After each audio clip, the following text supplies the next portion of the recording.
The sun hung low over the horizon, painting Robert Miller's farm in hues of gold and amber. At 52, Robert's hands were worn and strong, the kind shaped by years of working the same soil his father once did. His life was simple, steady, and quiet. Luxury was something he'd only seen from afar. Meanwhile, miles down the winding country road, Elenina Winters guided her sleek silver Mercedes through the countryside. At 48, she was a self-made powerhouse, a real estate mogul whose empire rose from sheer determination. But that afternoon, even her success couldn't stop fate from intervening. A harsh grinding noise broke the calm, followed by a puff of smoke curling up from under her hood. "Oh, not now," she muttered, pulling over with a sigh. No signal, no help in sight, just endless fields and fading daylight. But in the distance, she spotted a modest farmhouse, her only hope. Gathering her composure, she slipped her designer heels back on and began walking.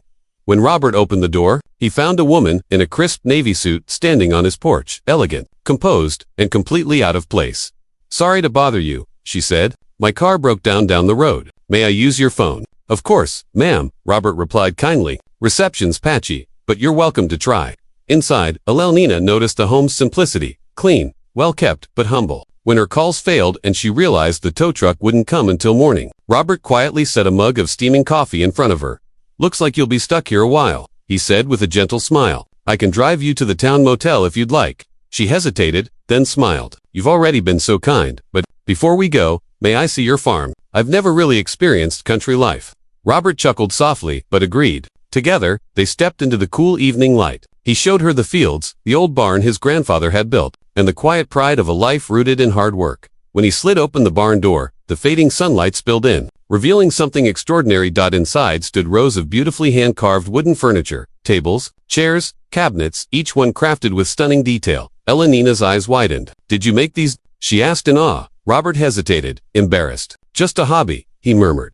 But she saw more than a hobby. She saw art, the kind born of patience and love. That evening, over a simple dinner, they talked for hours. She shared her stories of ambition and lonely success. He spoke of dreams he'd quietly buried under years of responsibility. "Why keep such beauty hidden away?" she finally asked. He smiled faintly. "Maybe I never had the means, or maybe I just lacked the courage." By morning, when her car was ready to be towed, Elenina made him an offer, not out of pity, but partnership. She wanted to open a workshop and gallery for his work in her downtown building. 3 months later, Miller Craftworks opened its doors. Under elegant lights, Robert's once hidden pieces shone like treasures rediscovered, and beside him stood Elenina, the woman whose broken-down car had changed both their lives. As visitors admired the handcrafted furniture, Robert reached for her hand. For the first time in years, he felt truly seen, not just as a farmer, but as an artist. What began as an inconvenience on a lonely road became a turning point for them both. His hidden gift had found its purpose, and her success had finally found its heart. Because sometimes, the most beautiful journeys begin with the most unexpected detours. Whispers of Kindness, where every story reminds us that compassion can change lives in ways we never see coming.